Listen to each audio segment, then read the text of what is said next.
I'd like to bring the August 13th, 2026 Planning Commission meeting to order. Mark, may I have roll call? Sure. Ms. Hunter Bailey? Here. Mr. Wiley? Here. Mr. Slepas? Here. Ms. Peters? Here. Okay. We all received the minutes from the July 9th meeting. Do any of the commissioners have any comments or corrections? No, I was here and that looks good, and I'll make a motion to accept those minutes. I'll second. Okay. Leslie second, Dave made the motion. Are there any comments from the public on items not on tonight's agenda? If you have any, you may come up. If there are none, we will proceed. There are no old business to discuss. We'll go into new business. So real quickly, this is just strictly informational purposes, just as a reminder to Planning Commission members, as well as a notice to any resident who's watching this or is here in person. We are going through the comprehensive plan process. We have distributed those to all Planning Commission members, a draft of the plan itself. It's also available on our website. And on August 27th, the Planning Commission will be having an extra meeting to discuss the comprehensive plan. We'll have our consultant here. They'll give a presentation on how the process we went through and the results of the comprehensive plan. And then on the 21st of September, we'll have a public hearing which could lead to the adoption of the comprehensive plan. Okay. Moving on to item B, Smith Packett Assisted Living and Memory Care Facility. Yes, this is we're revisiting this from last time, 2 months ago. Just by way of quick background on this, we have done, since you guys last seen this, 2 rounds of revisions on the plans themselves. Staff has met with the applicants on 2 separate occasions, and tonight, as part of a procedure, if you're to vote on this, we would be looking for 2 actions. One would be the land development plan itself. That's the building and the parking lot and those items that are associated with that. And the second part of that would be an action item on the subdivision, which would be for basically the street and the street right-of-way. That would be a recommendation to council.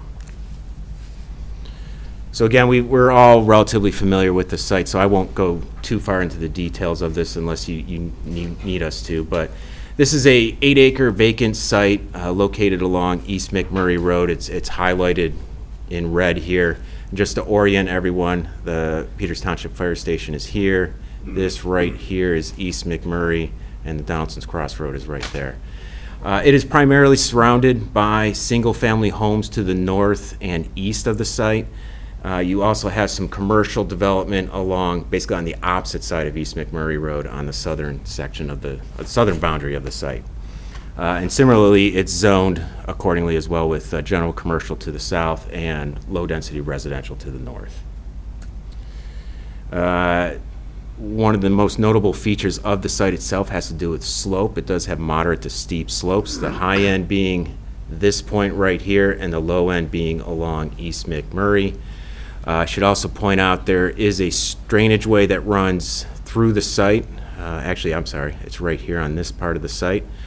That also they'll have to deal with as part of the development plan. Vehicle accesses to East McMurray, primarily at this point, which is east of Heritage Meadows here, but there is also another point where it actually borders East McMurray. And all utilities are present adjacent to the site. So the use itself, it's 101,000 square foot, 3-story single-family, or I'm sorry, institutional building for assisted care. It has, it's going to house 136 residents, and they're proposing 75 parking spaces. In terms of lot coverage, it covers roughly 10% of the lot with building and structures. It does feature some usable open space. This is open space where you can do either passive or active recreation, and that's primarily around the building itself, and they have roughly 32,000 square feet of space. That's a slight increase from the previous version that you saw. Should also point out there are changes to the planting plan that is shown, oops, sorry, wrong button. That is shown here on the perimeter. They now have plantings along here and along the fire station. We have made some additional comments for additional plantings, but we'll go over that in a second here. Again, as far as transportation to the site, it is being proposed that there is a new public street to be constructed. That is this road right here. That will provide access into the site as well as access to the adjoining parcel. In addition to that, then, the land development plan itself features 2 driveways out to that new street that's proposed. And the traffic impact fee would be $57,750. Again, as noted earlier, there will be considerable grading that will have to happen on the site, including cut and fill. It should be noted that a lot of that fill actually ends up on the adjoining site, and this new road here is cut into the hillside. What else? And in terms of stormwater is handled in 3 different sections on the site.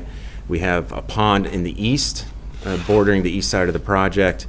You have a pond on the west, and then there is a underground detention system here which will handle the water that's coming down the street.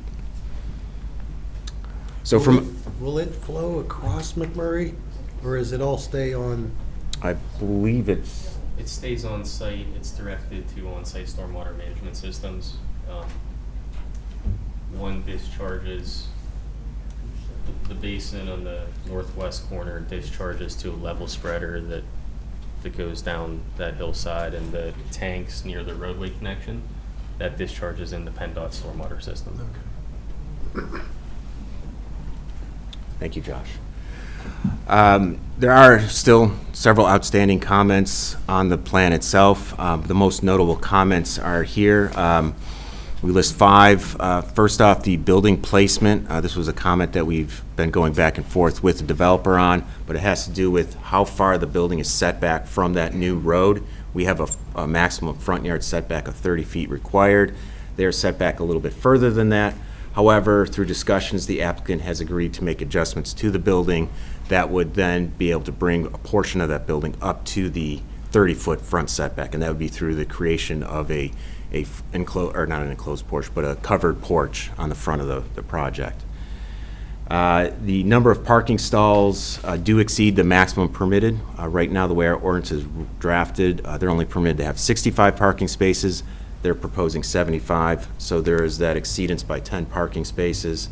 However, we do have the ability for some flexibility there. If the developer provides us with some additional information that proves that they actually need the additional parking, then we can grant that additional allowance. The applicant has agreed to provide that to us, and when they do, we'll review it. That hasn't happened yet. They provided some of it. We need some additional information in that. As noted earlier about the buffer yards, there is a property, a single-family home at 231 East McMurray, which is adjacent to that entrance out to East McMurray. There needs to be a buffer line along there. However, there is some existing vegetation, so what we decided to do, rather than cut the new vegetation down or the old existing vegetation down and replace with new, put a note in there that they will supplement the existing vegetation as needed to meet the buffer requirements. In terms of grading and stormwater issues, Gateway Engineers has reviewed this and has noted a handful of issues that are still remaining. The applicant has acknowledged these and that they can address those. And we believe these revisions, if they are made as the applicant has stated, will not necessarily affect the plan materially, but it will address our concerns. And then lastly, there's some consistency issues throughout the plan in terms of what's labeled what, what's a public street, what's a private street, that sort of thing. So they need to address some of that. It's more just cleanup work. So from a recommendation standpoint, if you feel comfortable with whatever comments the applicant makes tonight and how they intend to address all of our issues, these would be the motions that you would need to make, one being for approval of the plan conditioned upon those 5 conditions, the second being recommendation to council for the Zahalski plan of lots number 2, conditioned on those 2 conditions. An important condition to note on A there, we need to note that the applicant needs to receive approval of the Zahalski plan of lots from council for this plan to become approvable. So that would just Say becomes a that again, condition. You need to condition this plan, the land development plan, on the subdivision being approved. Will this plan be on the council's agenda The prior subdivision to our will- next meeting? No. That's why you would condition this, if you were to go this route. The other option is to wait. And that's the second part of this, is if you do choose to table it, we do have time to review this at our next planning commission meeting on, September 10th? yes, September 10th. Thank you. So that's all I have in terms of comments on this. I know the applicant is here. Also, Josh from Gateway Engineers can also address any questions that you may have from an engineering standpoint, or any other comments you have of staff. The developer, do you want to come up? Hi, excuse me. My name is Mark Zimmerman with Morris Knowles and Associates, working with the developer on this project. And oh, yeah, sorry. Okay, sorry, I'll lean in closer. Sorry, my name is Mark Zimmerman. I am with Morris Knowles and Associates, civil engineer on the project, working with the developer here to clean up some of these items. From staff, discussions with staff yesterday, we have worked through most of these items. As they noted, there are some cleanup items that need to be addressed, but we would be looking for and hopeful for approval with conditions, meeting those conditions that are outstanding for the subdivision, which is really just the right-of-way for this project to be moved to council, as well as the land development plan. From our discussions yesterday, the Gateway has reviewed the plan in terms of a final plan as well as preliminary, so there is no additional information that they would need from us to move us on to council. So with that being said, the items that are outstanding are very minor. It won't change essentially what you see up on the plan there. Just some notations that the E&S plan has, or the utility plan has, that post-construction stormwater management plan mislabeled. So like I said, those items are general and notations only. It's not really anything with the design or the layout that you see in front of you. So with that, we would be hopeful that these plans will be moved to the council with the conditions noted on the by Mark on the board. Wasn't one of the comments, Mark, that the building would be moved to adjust or to meet the setback requirements? They'd actually put an addition onto the building, Okay. Mhm. and you can kind of see it here, this little black spot here, but it's actually what they're proposing. They originally proposed that, we said that wasn't sufficient. They're proposing something much more substantial in the front corner here. And I have a copy of that, if I could share. It was emailed over, but it was late today from the architect, so you could see what that would look like. I actually have it available, Okay. if I can find it.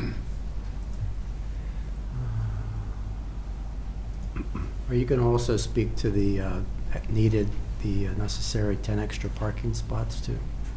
Yes, so with assisted care living, Before you go Oh, to that. absolutely. Here's the picture. Is that basically a portico or?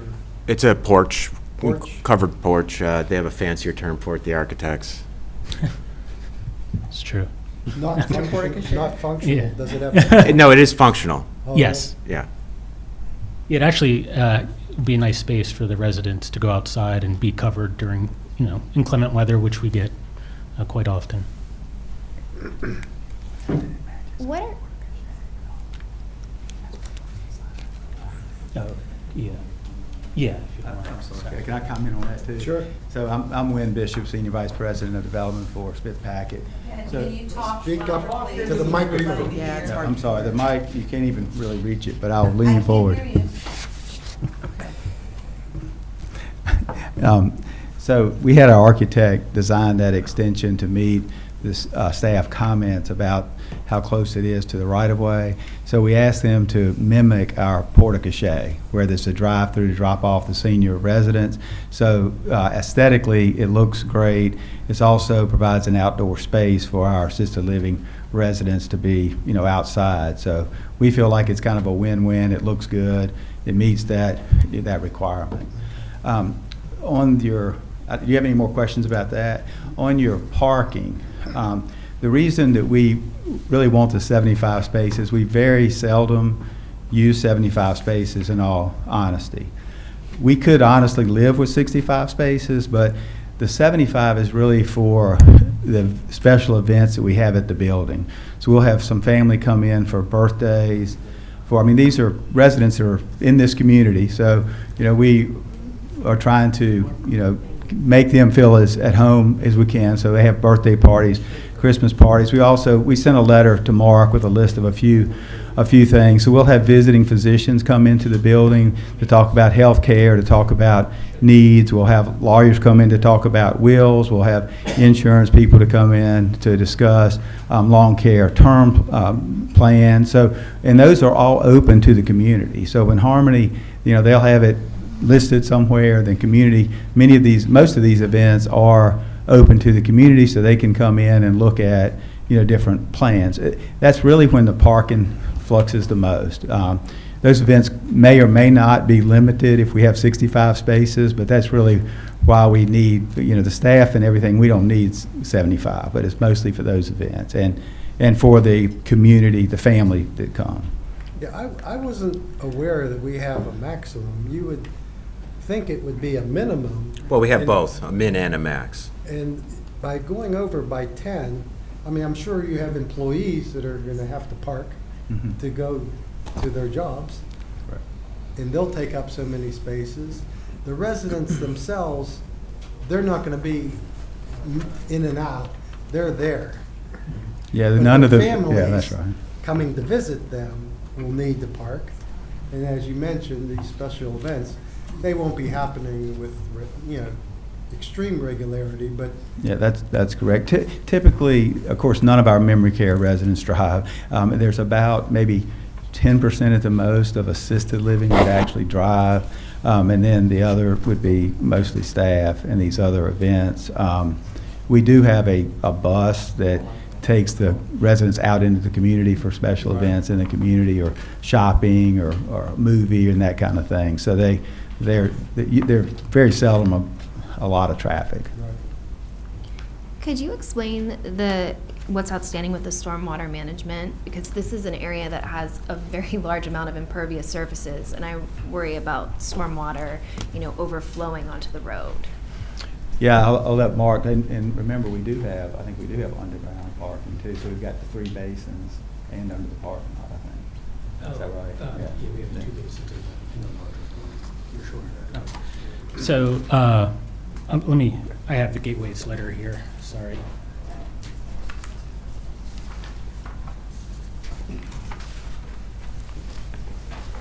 In terms of stormwater, what you see here as far as the basins go and the design goes is adequate to meet requirements. I think the only couple of items here, one related to the NPDES permit, which Washington County Conservation District is reviewing at this time. So this has been designed to meet those requirements as well, but that is one of the items.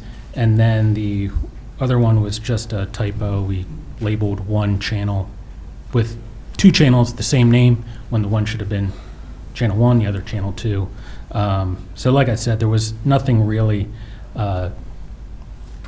major in those comments, very minor, and there was one where the utility plan needed to show the roof drains where it would enter the storm system, where the other plan did, so that was cleaned up as well. Okay.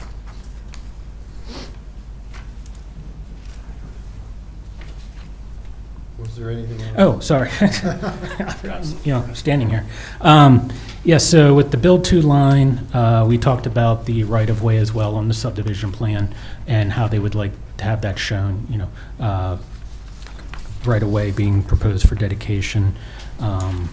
And then we've already talked about the parking with the 10 additional spots that we were proposing, and you just heard the reason why. So with that said, there really wasn't anything else that was of significance to talk about. think- But Was there, I saw something in our package about the fire truck, the turning radius. Has that been resolved? That has No. not been resolved. That comment came relatively recently, but Yeah. I forget exactly where, but one of these corners up here, the curb line just needs to be adjusted so the fire truck can make the swing around.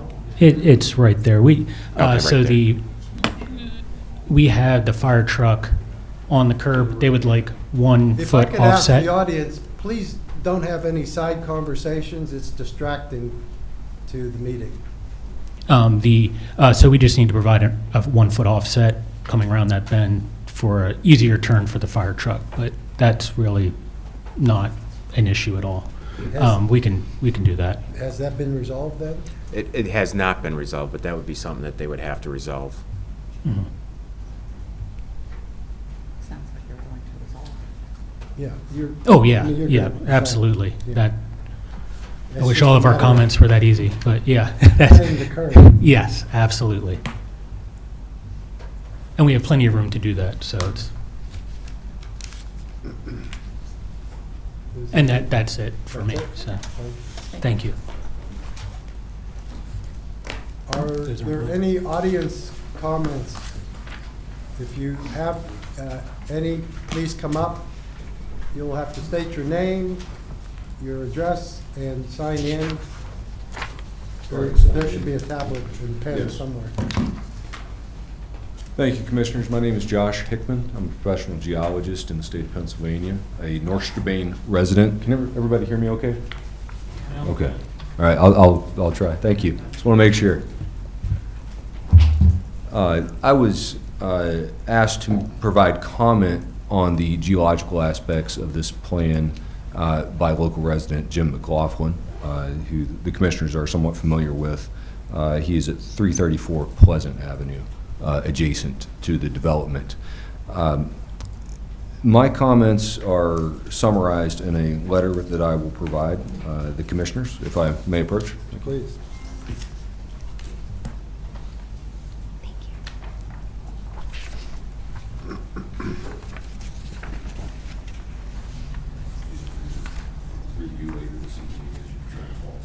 you. Mark, have you seen this? I've just gotten this today. And I have what Joe. Yeah, thank you.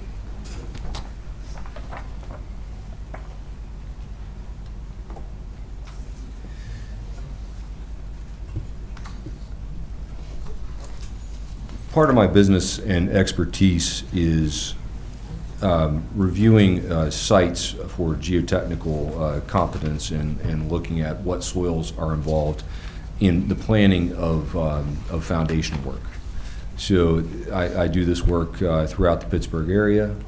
Locally, I've consulted on the Linden View slide that occurred here in North Strabane Township that was developed, supported Gateway and the township in that work.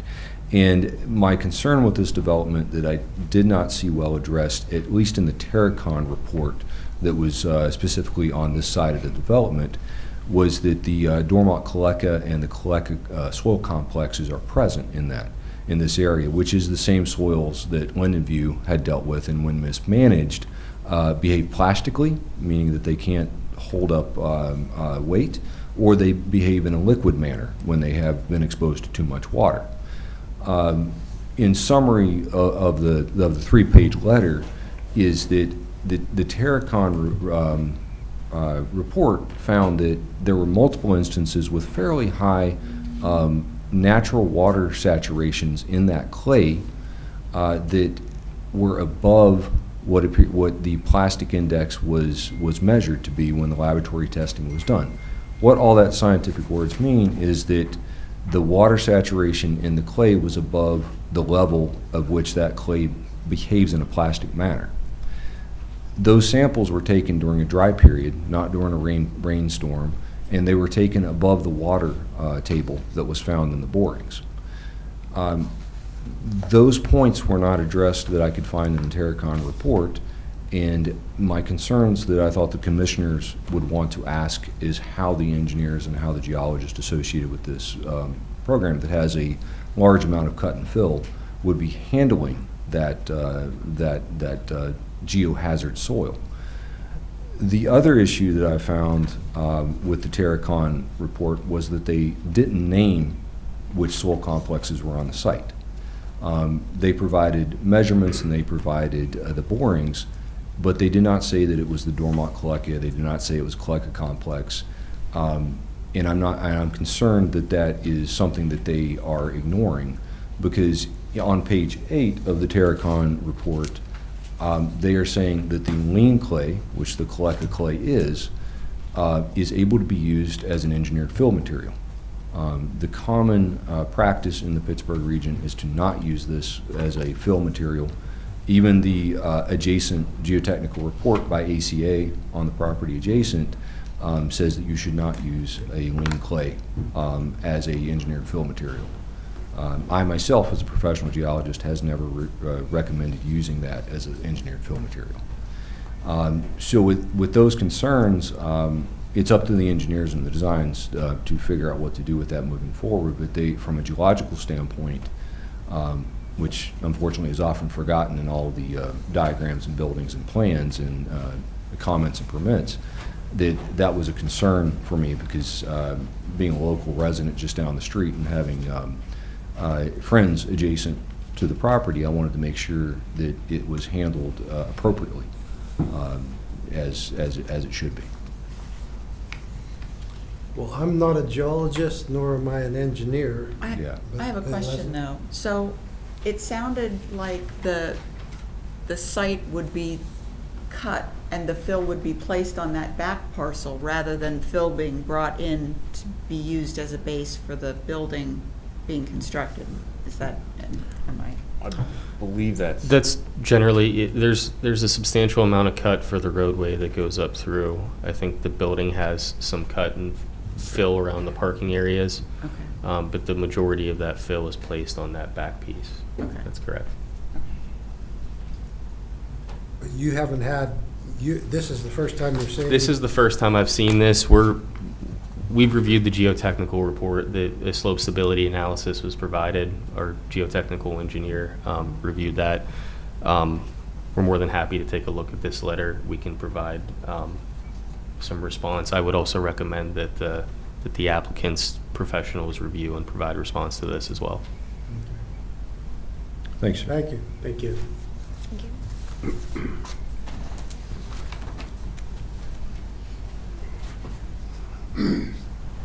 My name is Jim McLaughlin, 334 Pleasant Avenue.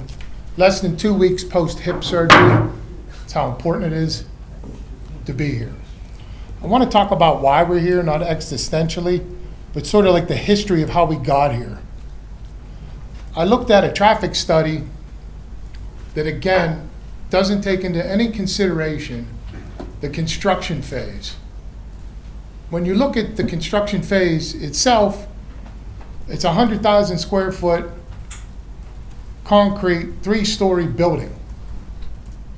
If a concrete truck holds 9 cubic yards of concrete, how many concrete trucks would it take to coming in off of McMurray Road to build that building?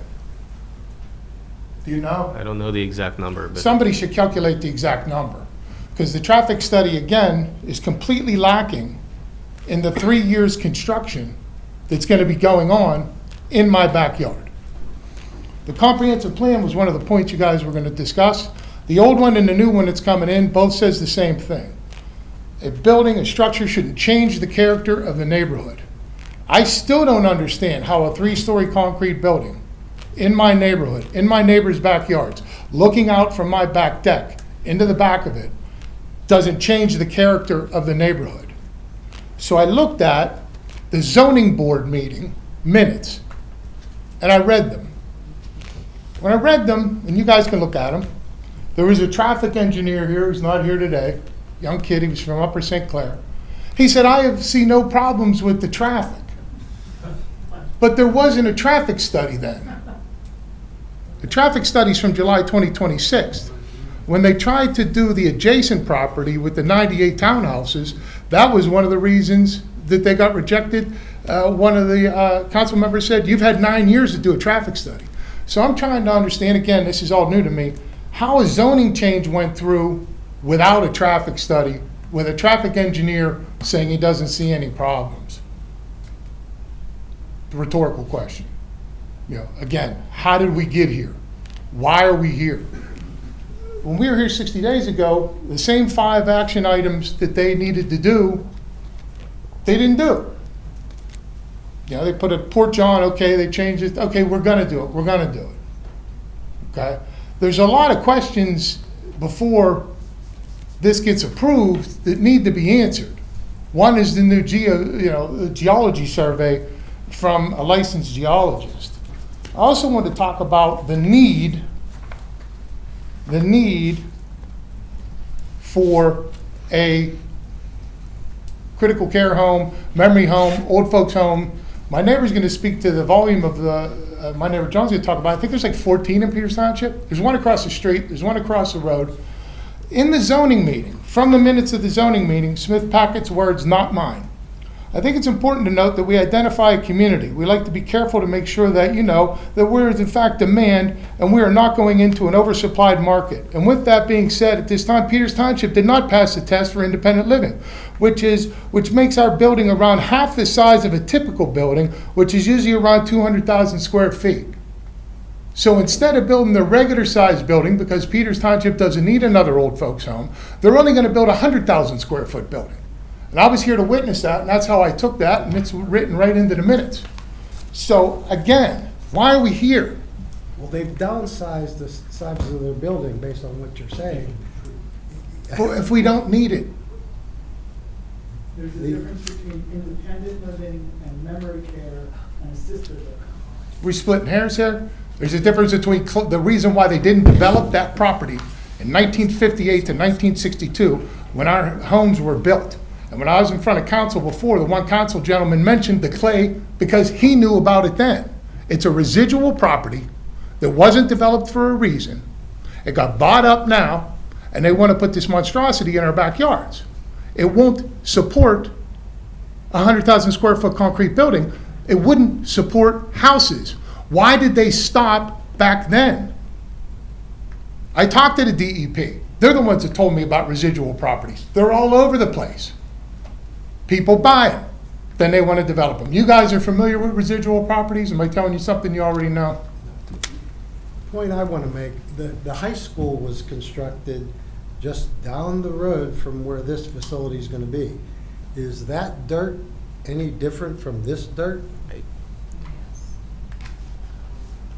I don't know. I mean, how many cement trucks went up Rolling Hills Drive Right. to deposit concrete? I didn't see it because there's other I access live roads right there. across the street from the high school. Right, and there's Didn't other bother access me. roads there. There's Bethel Church Road there, there's all kind. When you're down there at that end, where's it gonna go? It's only right there. We already have, when they changed and put the financial building in and changed the zoning, we had trucks parked all the way up McNeary. I got pictures of it during the construction phase. You know, it's a neighborhood. It's a 2-lane road. You know, we can't turn East McMurray Road magically into a 4-lane road. Up there where you're talking about, there is extra lanes, there is turn lanes. We don't have that, we have 2 lanes.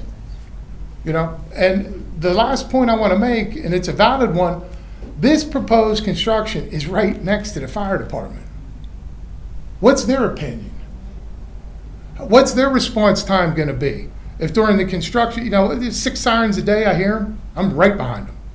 What's their response time going to be during the construction phase?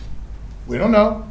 We hope that they can get out. There's going to be a flagger there. It's 2 lanes. There's no turn lane. We know what this is going to be. You know, it's going to be too big a scale for McMurray Road and for my neighborhood. This has been going on for 9 years. If we prevent construction based on what you're describing, we would never have any construction anywhere any highway, any development. So all construction's the same? Well, there's codes. All there's construction, flaggers, yeah, there's codes. There's single lane, there's, Sure, sure. it's temporary inconvenience for a permanent improvement. 3 years? What's a permanent improvement? You don't live by it. What's a permanent improvement to our property values during the construction? No permanent improvement there. What's a permanent improvement to Peters Township? We have old folks' homes. We have them. There's no permanent improvement. You know, it's a residual property that was never developed because the clay can't support what they wanted to put there, or it'd be filled with houses right now. You guys have a report, look at it. Please don't vote yes and kick the can down the road to council. Thank you. Any other comments?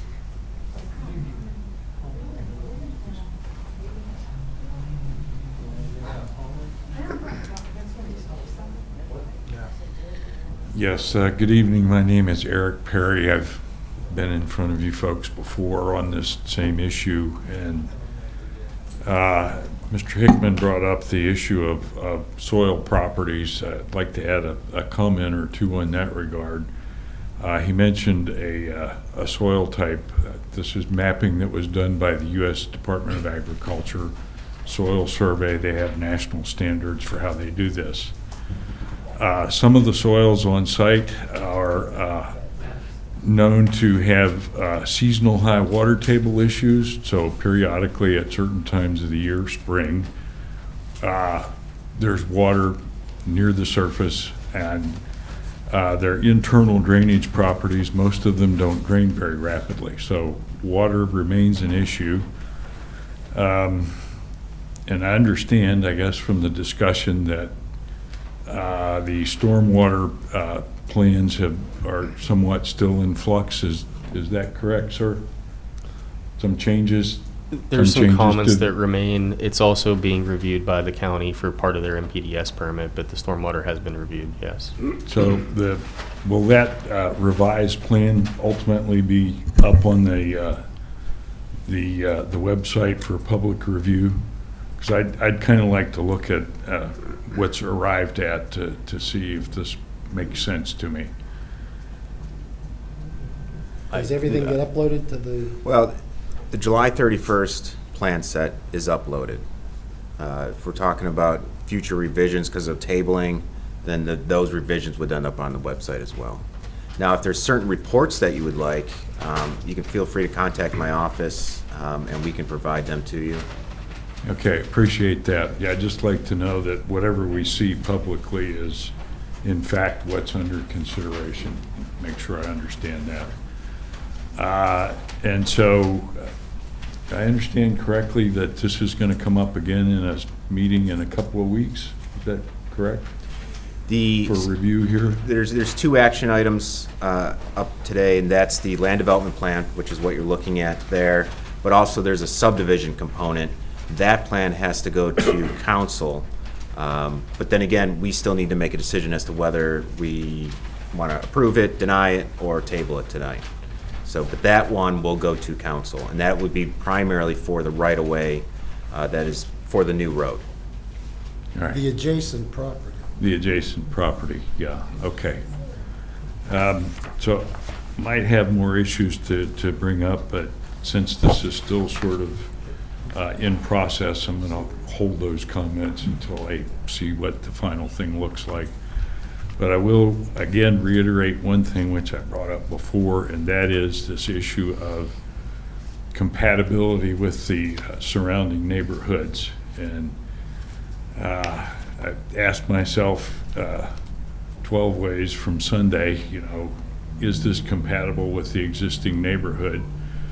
And I cannot resolve this as saying this is compatible with the street that I live on, Pleasant Avenue or McNary. And I understand that the design of this property is to try and make it as inconspicuous as possible. But nonetheless, people who live on the east side of McNary are basically going to have this right in their backyard. And so to me, that's an issue with, you know, is this compatible with the existing neighborhoods surrounding it? And so to me, that still hasn't been resolved or satisfactorily addressed. Thanks. Thank you. Miss? Good evening. Hi. I'm Tony Taylor Cavasy, and I've been in front of you multiple times, so I won't repeat everything that I've already brought up to you in previous meetings. And not just these, but these meetings that have gone on since before 1995. They've been trying to sell this property to fools that buy it, that they knowingly can't do anything with it, because when they take the trees out, back in 1996 or so, that engineer said that that hillside is toothpaste. I didn't say that, that was in quotes. So all that's holding that particular section up are the trees that are on it. And when you pull them all out, which is the plan, that's why we have houses. We're sitting on the stable land. That's the unstable land. But the point I want to bring up is that at the last meeting, I asked you all if you had any idea whether or not, or to what extent, this project was going to ruin the value or deflate the value of our houses. We that are out, thank you, that are right there on that line, and we got blank stares throughout. Even the experts, they were like, "Ugh." So I did pick up the phone and I called 3 professional appraisers, 1 from Washington and 2 in Canonsburg, and I asked them. And they were nice enough to talk to me without billing me, but of course if they come out and do an appraisal, they will bill me. But the point is, he said, you can guarantee that we will suffer 8 to 10% loss on our property, which is $40,000 or more, right off the bat. We're going to lose. So if you're asking me, is this improving us, our area? Oh no, it is not improving anything for us. And in the long run, even after they build it for 3 years and the torture we're going to have to go through for 3 years to listen to all that and smell it and hear it and clean the dirt off our houses and our driveways that are coming up, for the years following that will be, as I said before, food trucks, laundry trucks, police trucks, ambulances, 24 hours a day, 100 employees parking, and I've worked in these places. This is my profession, so I know a lot about what goes on in these places. And believe me, it's not a quiet residential facility that you may all think that it is. It's a very, very busy. So if you're talking about a lot of activity, 24/7, and the lights, et cetera, it's a problem. So thank you very much for your time. Thank you.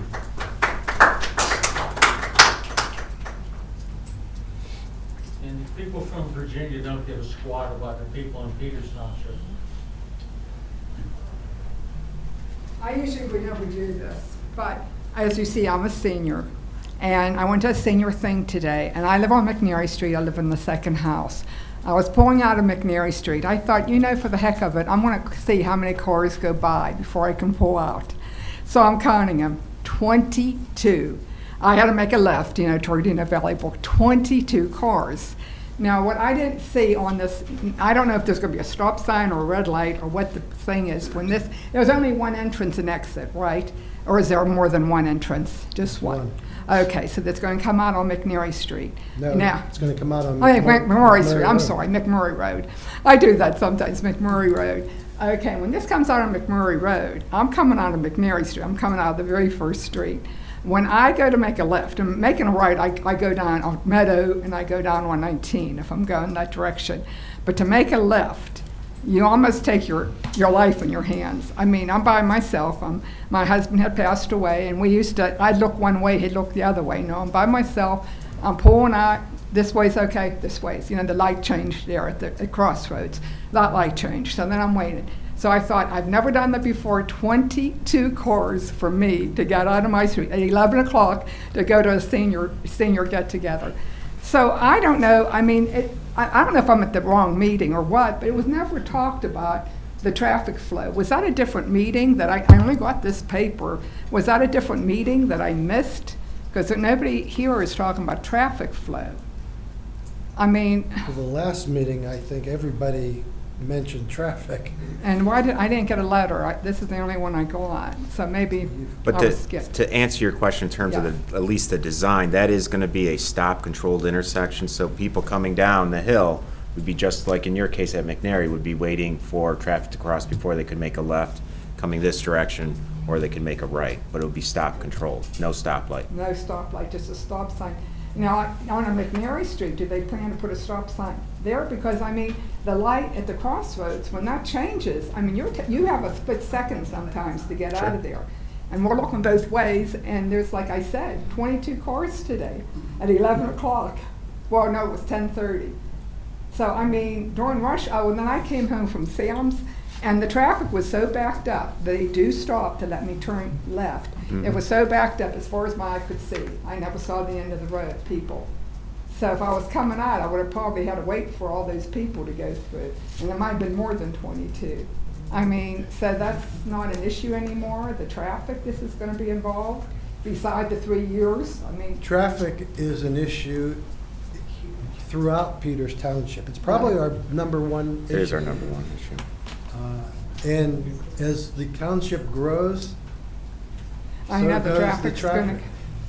You know, as I mentioned, I'm not sure, I think a meeting or two ago, when I built my house in 1986, there was a sheep farm at Donaldson's Crossroads. Oh, I know, that's, yeah. I've been here since And 1976, and, progress has, you know, happened, and but is there any traffic way has to gotten make that worse. road, our road, a little bit, you know, wider, a turning lane or something like that? I mean, There's nothing proposed for that. It's a state road also, It's a so we state have road. no control. Yeah, well, I'm just afraid there's gonna be accidents, and I hope I'm not one of them, and I don't hope nobody's one of them, to tell me, to be honest, but that's all I can say. I mean, 22 cars to get out of your street, when it used to be 1 or 2, is a big difference. That's all I'm gonna say, I'm sorry. Thank you. Thank you.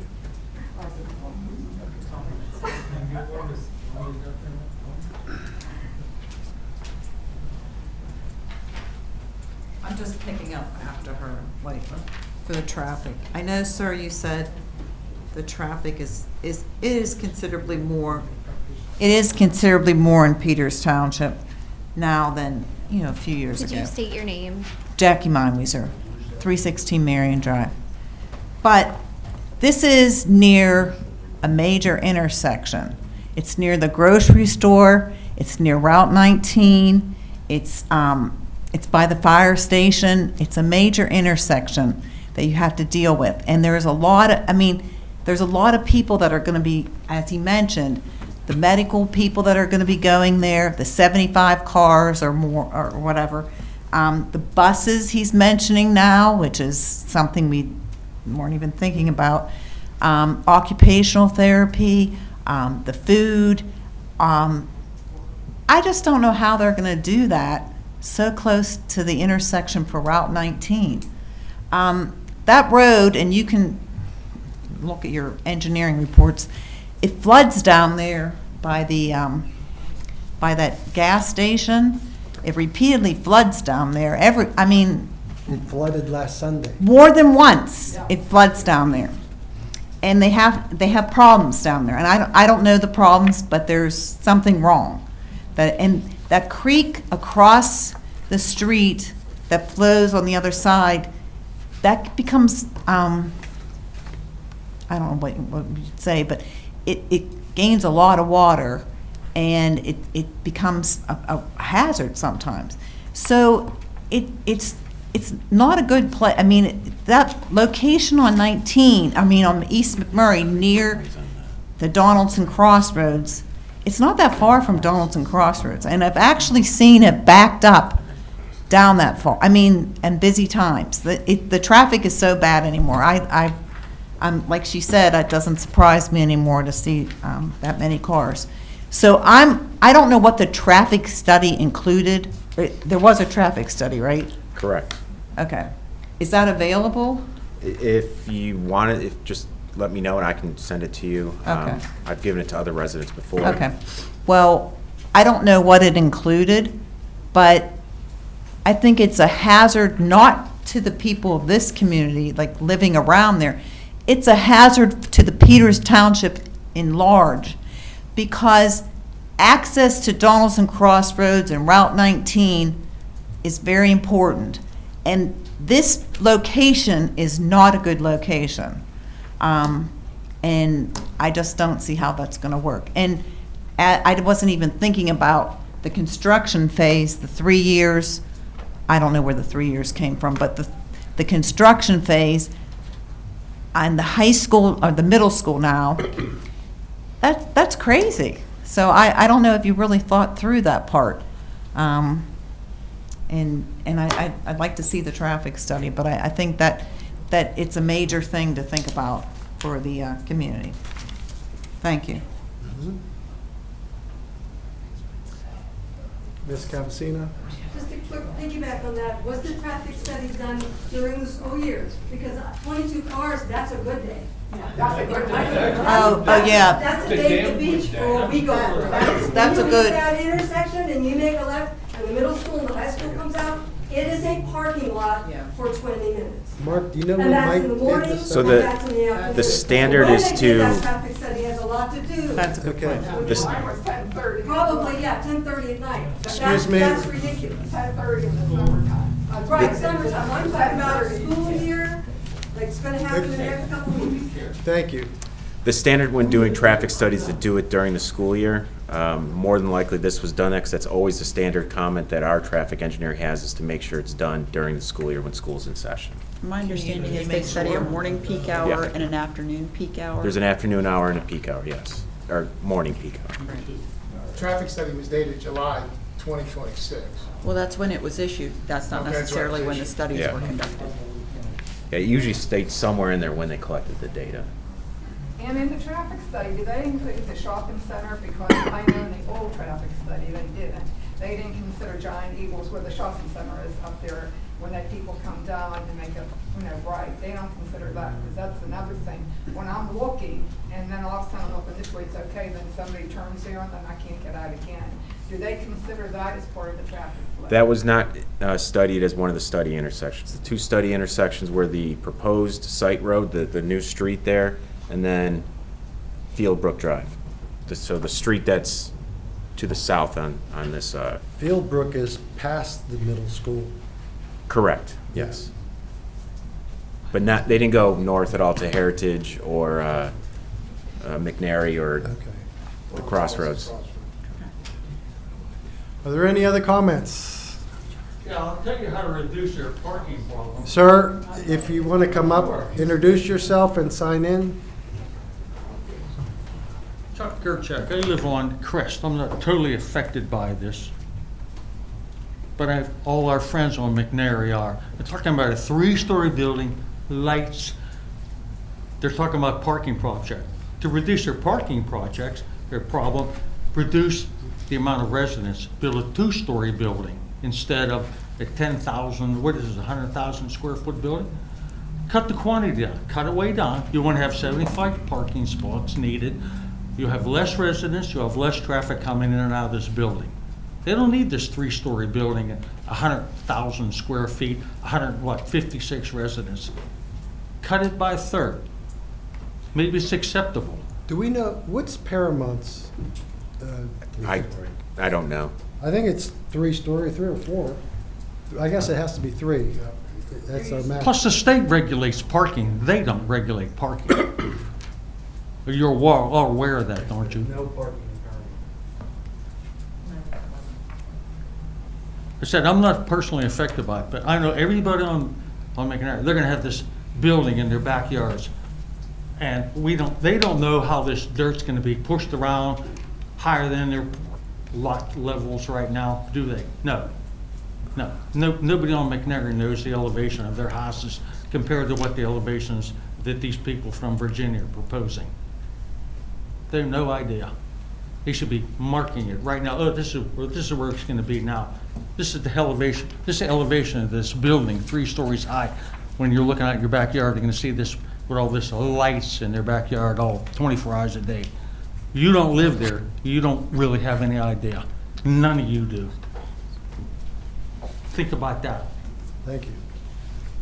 Mark, did they look at is it for lighting, foot candles? Yes. And were there issues with the lights? I do not believe there was. Garrett reviewed the light plan and met our ordinance. Okay. Yes. The initial lighting plan that they submitted, I made some comments. They did revise it to meet our ordinance. Okay, thank you.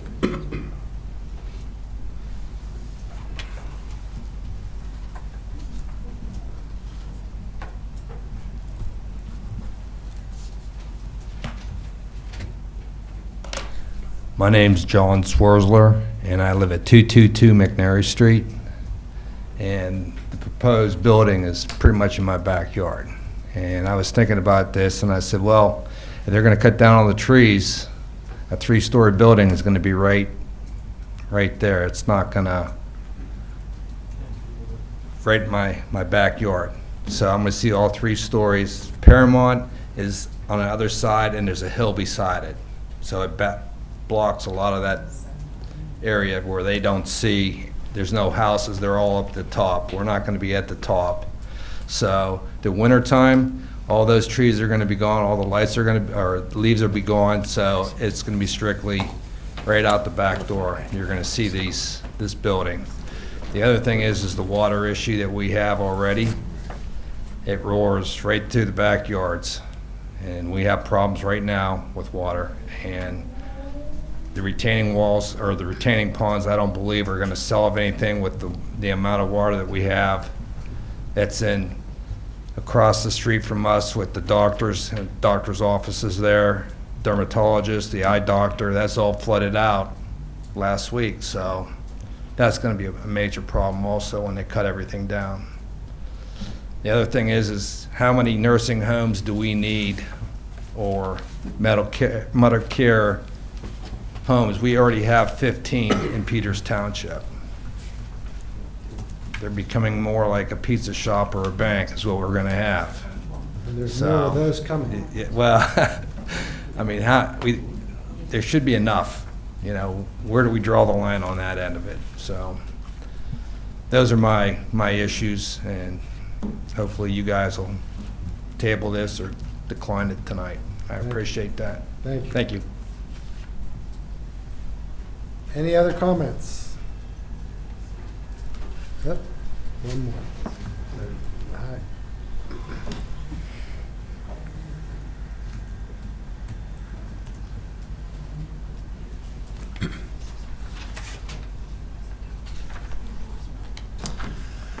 Hello, my name is Brendan Furman.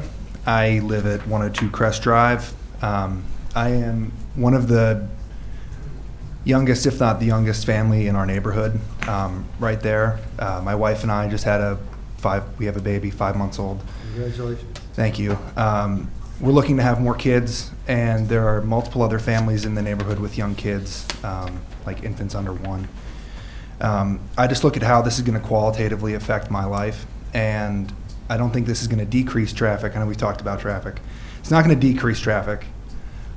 It's only going to increase traffic. How much, I don't know. But I think about, going outside on a weekend, and instead of hearing birds, I'm hearing construction noises, and I'm hearing all this commotion. My wife and I have talked that if this starts and traffic gets worse and life starts to become very annoying with this construction, then we're going to look to move within the district. But if we can't, this is going to be a significant portion of the life we have here. The family that we moved into the home of, they've been here for almost 60 years, and they raised 5 kids in our house, and they've seen the neighborhood in the area grow. Not against growth, but I don't think the area needs another assisted living area. Both of my grandparents stayed at Paramount, and there were rooms open. They were memory care. My grandmother had dementia. I know they have memory care. I know they're assisted living. So I don't really know what other forms of care that they don't have, but there's one a stone's throw away. So that's my 2 cents. Thank you.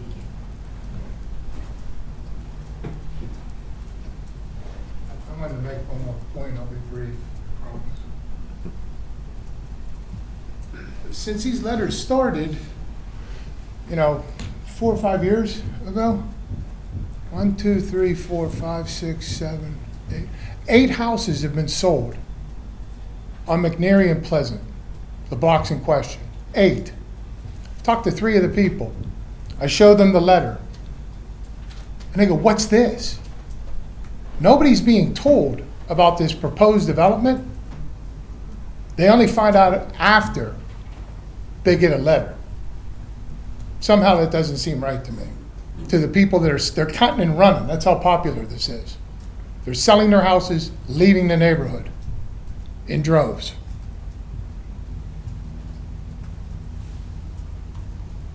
Any other comments? Any commissioner comments at this time? So we have two separate items to vote on tonight. One is the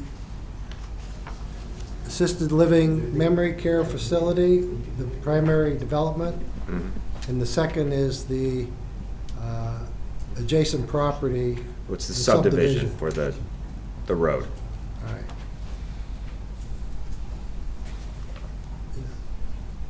I would make a motion that we recommend approval of the subdivision plan to council so that it can be on their agenda for their next meeting. I'll second that motion. The motion was to approve the subdivision. Recommend to council, and Mr. Wiley seconded that motion. All in favor of that motion, say aye. Aye. Aye. Those opposed? 3-0. Yes, I have to That's on the abstain from subdivision voting. Yep. Okay. Recommend approval.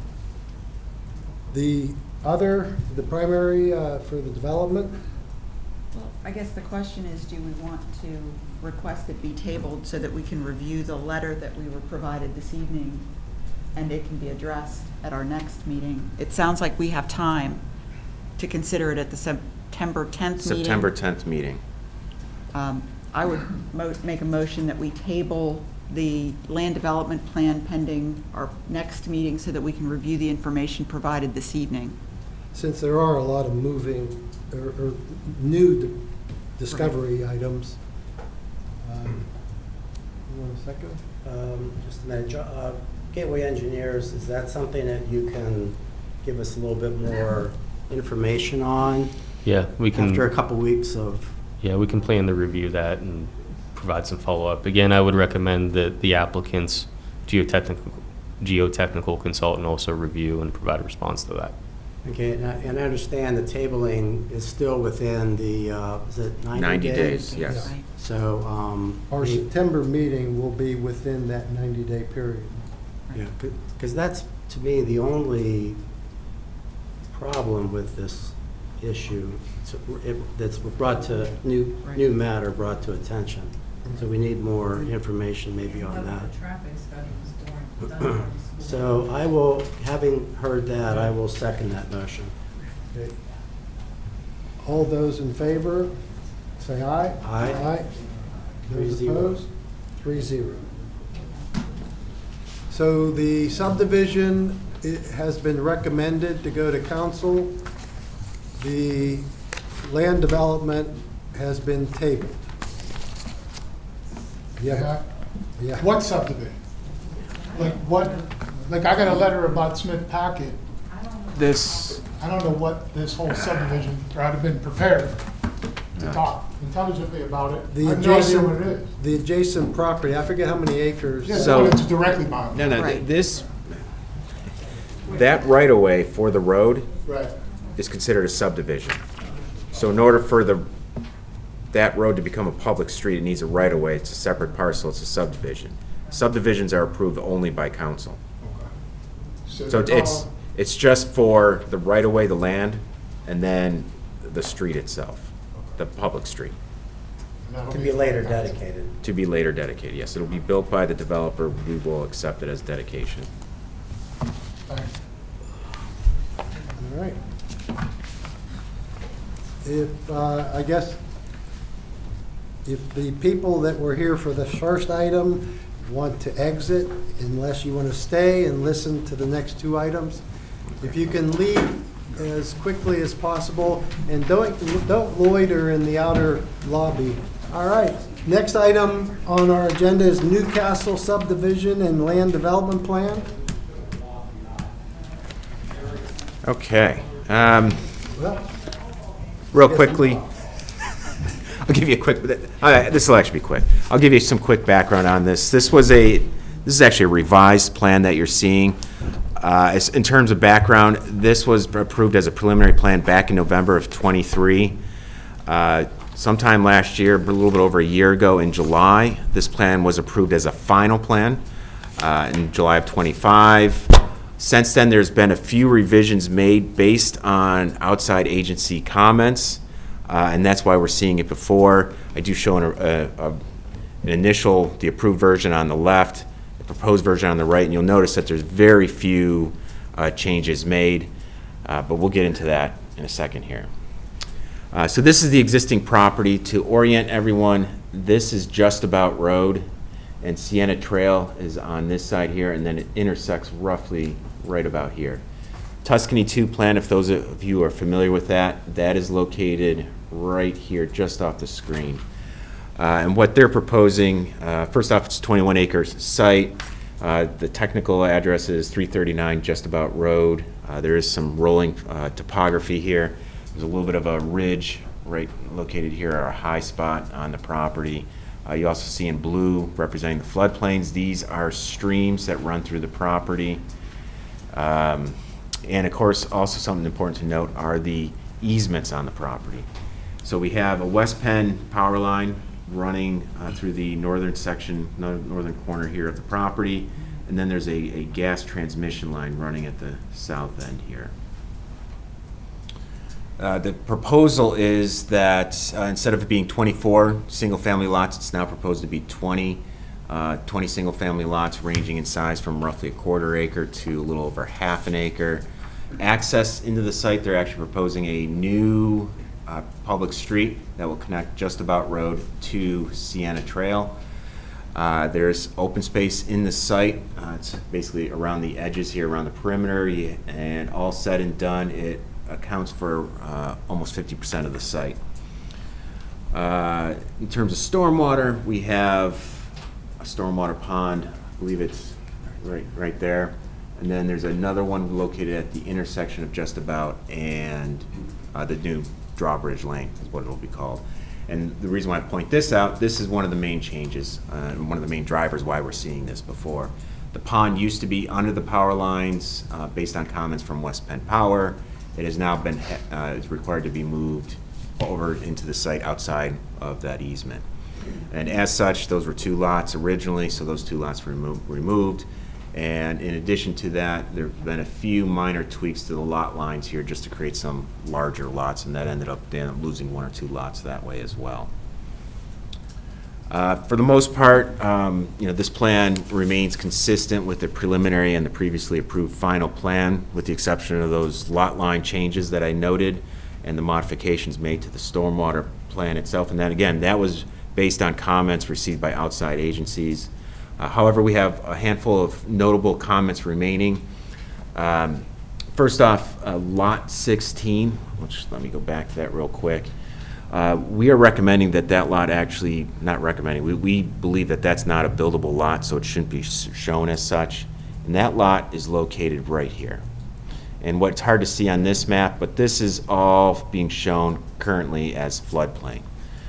So we don't believe that should be shown as a buildable lot, just because then someone might think they can build on it when they really can't. In addition to that, we were requesting a note for lots 18 through 20. These are 3 lots that are located accessing Just About Road. They will each need their own individual HOP. There should be a note on the plan stating that. Can you show us those lots more? Absolutely. So again, Just About Road, and here's the new road proposed. There's 1, 2, and 3 lots here that will access Just About Road. Well, you have this, the lot number 16 that you said is... It's right here. It's... The majority of it's actually in a floodplain. There's a stream that runs... Are there 2 lots there adjacent to each other? Yes, lot 17 and lot 16. Okay. So the one closest to Just About is still Buildable, yes. Okay. The one inside of it is not? Correct. Okay. The engineer, Brandon Wiltrout here from Gibson Thomas, has reviewed the plans. He was looking for some additional certification or clarification on some items and some additional details that need to be shown. And in addition to that, I would note that Planning Commission may want to weigh in on the appropriateness of the perimeter plantings along Just About Road. That's something that wasn't necessarily addressed in the previous plan approval, but we'd like to point out that the ordinance does require that there be a buffer. It doesn't specify how many trees or what kind of trees. It just says it needs to be appropriate. But I will point out they do have some trees up in here and some shrubbery, as well as along the new Drawbridge Lane, and then each of the individual lots themselves have street trees. So I don't know if you guys want to weigh in that, but I just wanted to make sure that that was clear, that there is a requirement for some planting. More than likely, at least for those lots that are buildable, that will just be grass area, because you will not be able to put a structure in there. Is there a bridge or a culvert? There is a culvert, and it's located right here. And I'll also point out, Mr. Hamm and Mr. Victor are here from the applicant, who can answer any questions about the design. And access to Just About Road, the site distance. I believe that's been addressed. Again, Again, there's a bend in the road further up towards Sienna. well, and the other thing I should note is you do have the HOP, and that would have addressed the site distance. We have the HOP on Just About, and then we actually met in the field with Mark Zamitis on the connection at the Sienna Trail side to verify, since that's the Township road, to verify the site distance on that side. We have to do a little bit of just some vegetation clearing on that end to open it up a little bit, but we did verify that side was fine. Would also point out that those 3 lots that front on Just About will be required to have an HOP for their individual access, just because they're individual driveways, just as we had to acquire an HOP for our entrance road. And so that we have demonstrated that there is safe site distance for those 3 driveways. But again, PennDOT will be the ultimate reviewer of that and show our compliance. And they shouldn't have any problems. No, we've measured it. We've had our traffic engineer look at that. We're quite comfortable that these are all things that are attainable. And one of the reasons why we didn't apply for the individual driveways along there with the overall permit, Benjamin Marcus is the builder, they're a custom home builder. So at this time, we don't know what house is being built on those. So if we would apply for the driveway now, it would limit what side the driveway would come in on. So as a custom, rather than a track home builder where we know everything comes in on the right, we'd be able to locate the driveway, but that's why it wasn't applied for previously.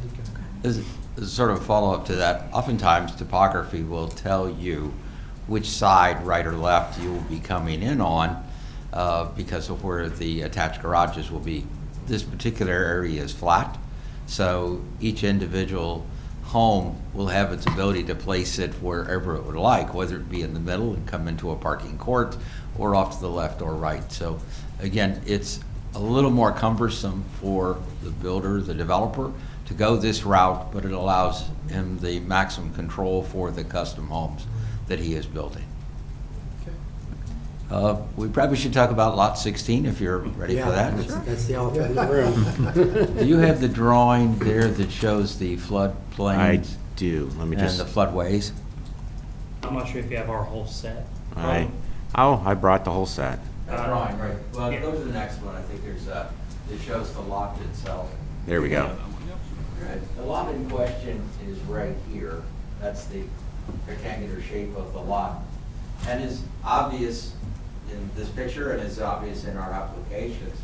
There is a significant portion of the buildable area that is obstructed by floodways. We, though, have had conversations with the DEP on this, and we know that we can apply for permits that will allow that to be reduced in size through H&H or H&H studies to prove that the designated floodway that is there today is an administrative location, not one that has been engineered or appropriately sized. So the obligation falls upon us to demonstrate that and to get the appropriate permitting from the DEP. So it would be my suggestion to you that instead of removing that lot, because it would be more difficult to add it back in, but rather put a restriction on that lot, that permitting must be acquired to create the usable space on that, and failing to do so, the lot will not be granted a building permit. So you're gonna pursue trying to get Yeah, that into a buildable lot status? Yeah, we actually already have a joint permit for this site, which took us almost 2 years of fighting with the DEP to get to this point. There's a long story of how that ended up that way, but we got to the point. This has been a very costly build to the builder. One of the reasons why I went from 24 to 22 was the lots had to get bigger because the lot prices had to go up to justify the amount of money that he has built into it. And also, two of the lots were removed because of the pond. The decaying light has. The retention pond on the other side, just about in, I forget, Drawbridge, that. Yeah, there was 2 lots originally there. I know, but why, if the other lot 16 is in a floodplain, can you move that retention pond to where lot 16 was and make the other one a buildable lot again? First of all, it's not large enough. If you look at graphically, the size is different. And so the process of shrinking, if you would, the designated flood, the bureaucratic designation of the floodplain, floodway, would be the same if we tried to put stormwater management on it. Okay. And if we did that, then we wouldn't have room for the detention facility itself. And the other reason why we left it on that side was, in our initial conversations with the transmission company, they were fine with us placing the pond under there. When you say transmission, you're referring to Yeah, the the electric power company. transmission. West Bend Power. They were fine with it. Whenever we went to finalize our right-of-way agreements with them, it became a no. So rather than reinventing a lot of we basically grabbed the same size pond and just slid it Down. very costly into and removing 2 lots.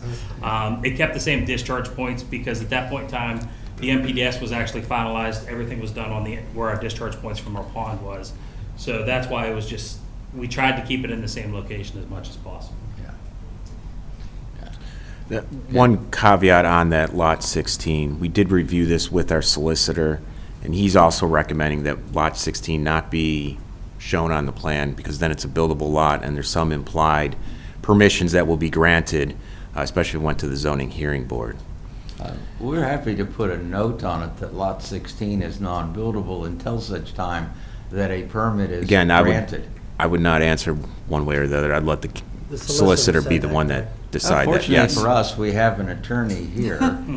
Well, I will point out, and I will point out, we do have the minor plan subdivision process, which Mr. Hoskins does use on a regular basis. It's an administrative process to subdivide lots at a later date.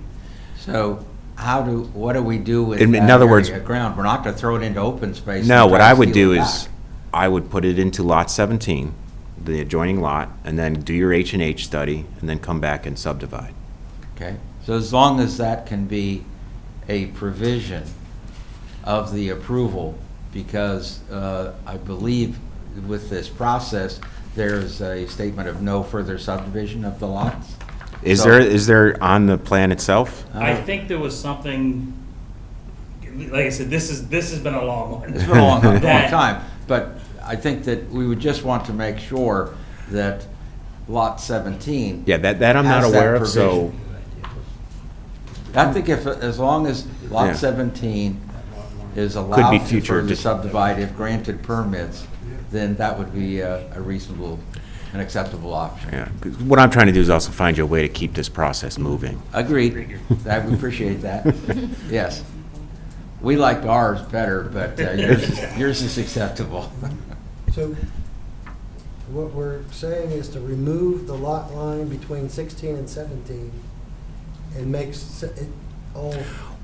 Why don't we do this? Why don't a compromise where we just say that the applicant and the township will work together to come up with a compromise regarding lot 16, whether that's complete removal and consolidation with lot 17 or some other appropriate method, and we can also consult our solicitor on that. Okay, That'd be great. Thank you. sounds good. So, do we have anybody else who wants to talk about the plan? Any comments? Ma'am? Yes. You're the neighbors. You've been here before. Oh, yeah. Didn't we give you the land adjacent, if I recall, there, for the right of way? Yes, yeah. You live on Sienna. We do. We're right beside the new road that's being built. Right. My name is Patty Corentis. This is my husband, Keith. We live at 361 Sienna Trail. We're the home that's most affected by this plan, and it's taken a while to adjust. I've lived there 65 years. I'm giving away my age. It was my parents' home, and Keith has been there 38 years since we got married. So we've been there a long time. Over the years, we have asked for sewage and water, and we were always told this land is not going to be developed. It's not developable. It's not going to happen. And we said okay, because that way we were going to keep our little piece of paradise that our neighborhood has. And we were okay with that. And then all of a sudden, I think it was 3 years ago, we got our first Dear Resident letter and found out everything had changed. And if we had known the property was up for sale, we would have bought it, and this wouldn't even be happening. But we didn't know it was up for sale. So I think tonight, when we got our next resident letter a couple weeks ago, first they had marked our property, a month ago or so, for the road. A road that they seemed to work on this week. Beginning, I think it was Monday morning at 7 a.m., we started hearing all the equipment, and we didn't think it had been approved yet. And they've been taking down the trees, and it's been every day, even during the storms this week. That was a surprise. And I think we're just here tonight for reassurance that we can still tap into the sewage, because that's what we had been told before, we can tap into the sewage. And we're also worried about our well water, because we have septic and well where we live. The whole neighborhood does. And we hope at some point, if our well is affected, that we can also tap into the water. The other concern is how far the road will be from our property line. We had been told 40 feet 2-3 years ago, whenever that was. Nobody has knocked on our door or said, this is what's happening. They just marked the property, and like I said, they started taking down the trees this week. Again, we're just looking for reassurance that it will be at least 40 feet from our property line, like we were told. So I think I've accepted, and it's been hard, but I've accepted what's happening around us. But we just want those reassurances of things that we think we were promised before everything changed again. And I think that was our concern. We got this letter about all the changes, and we just wanted to make sure that didn't also change. So that's why we're here. Please respond. Yes, I'm happy to. And I remember this couple of years when we were going through the preliminary plan process. The center line of the road where it meets Sienna Trail was a very critical location because of safe site distance. And when that was located, and you would apply a 50-foot right-of-way to that roadway, there was a strip of ground from here to their property line that would have been put into open space. And if that would have taken place, then they wouldn't have been able to have access to the road or other elements. So at the time of the preliminary, we had a discussion about that, and we said that the right-of-way here, instead of going like this, would spin off, and so this ground right through here is all part of the road right-of-way. So they have access to the street, and the water line is this blue line, so they can tap into the water right there. And when we did the sanitary sewers, we only needed to go to here to serve this house, but we extended it on up the green line here, and there's a manhole right there. And again, that right-of-way, or the easement for the sewer, goes directly to your property. So at any time you need to tap into it, it will be a public sewer. You have to, of course, get all the permits for that from the township, but you have full access to the sewer and the water and the street, because this is a public street right-of-way. So that was what we agreed to, promised, and this plan totally reflects all of those. So I hope, and I understand you. Yeah, we were nervous when we got the latest letter. I don't believe there's any construction per se started yet, but There there's is. tree clearing Yeah, there are tree that has taken place. Yeah, So started all week. Yes. No, we still get our buffer of trees also, we were told we put out. Want me to go back to the landscape plan? Yes. The grading stops here, there should be a level of trees that would remain. You said 2.1. Yeah. Oh, Here you go. This shows that here's the existing trees that are along the street there, that on the property line between the two. So we're not grading your property line, Okay. so those trees will remain. Okay, and will the road be 40 feet from our property line? Yes. 40? Okay. Thank you. Okay. Yes, thank you. Yeah, Thank you for listening. The location of the road hasn't moved. Okay. That's good to know. Thank you. Okay. Thank you Good all to so see you much. guys. This has been going on a long time. Permitting has been slow, yes. Thank you very much for listening. Yep, thank you. Thank you. Any other public comments? Nope. All right. So if you guys are interested in doing an approval, yeah, if you don't mind, these would be the conditions that we'd be looking for, basically to resolve all the outstanding issues on our review letters. And then what I basically came up with for Lot 16, that they would work with staff to come up with an appropriate solution to Lot 16, and then anything else that you would like to That add. would be number 5. Actually, No, that's number actually 3. number 3. Oh, that's, okay. Well, I can't see that far. I would say that the applicant and the township staff will work together to come up with an appropriate solution for Lot 16. Okay, I'd like to make a motion then that the planning commission approve the 339 just about land development, Newcastle subdivision, with 4 conditions. As we just got done saying, condition number 3 will be that the planning staff will get with the developer to remedy that, mitigate that situation. Relative to Lot 16. Relative to Lot 16, yeah. That's the motion. Second. Second. All those in favor say aye. Aye. Those opposed? 3-0. Great, thank you very much. And just, I got to say for the audience and for myself, when will this be on the council agenda? This would probably be on, not this coming, second meeting in August, so the first meeting in September, potentially. We'll keep in touch. Yeah. Basically, we need plans ahead, 10 days ahead of the meeting, or ahead of the 10 days ahead of the meeting, give or take. Yeah. So, yeah, we can coordinate. Right. Yeah, Right. you tell us. This will give us put a time to note work on Lot 16. On that one. Super. Thank you. Thank you. Thank you. Last item on the agenda for this evening is the agricultural operations setback ordinance. Yes. Real quickly, there's also in your packet, I just thought I'd point this out. Benjamin Marcus did submit their legal team has submitted a letter regarding this ordinance, so I just thought I'd point that out. We just got it this afternoon. I hadn't really had a chance to review it that much, but I just pointed out that we do have that here.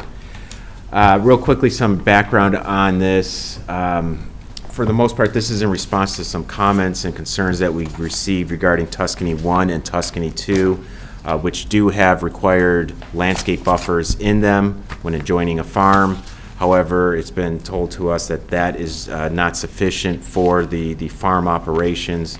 In particular, the person making expressing the concerns noted that they, based on EPA regulations to do what they do in terms of spraying and that sort of thing, need at least a 100-foot setback from their operations for any type of structures or occupied buildings.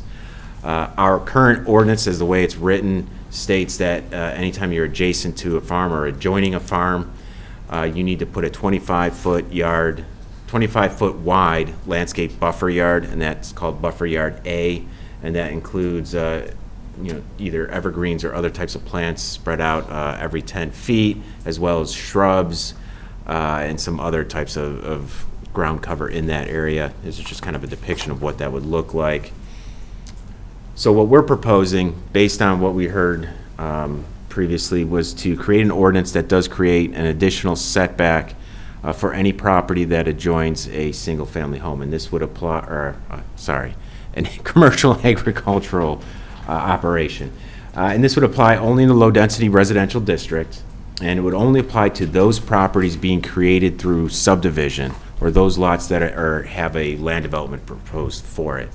And that those lots that are within 100 feet of a commercial active operation.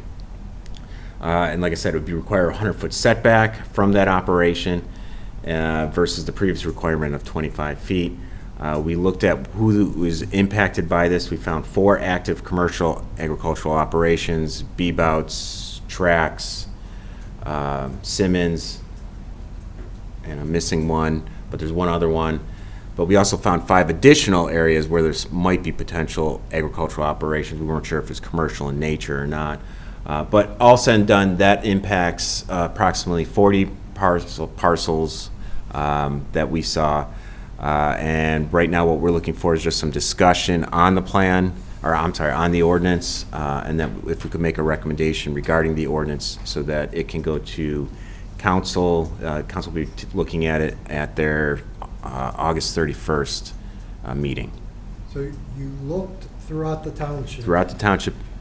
Found farms who are actively farming. Right. That this would impact. And there are There's, how many? There's, did I say, 4 active commercial farms that we know are actual commercial farms. There's 5 other properties that have agricultural operations. Whether they're commercial or not, we're not quite sure.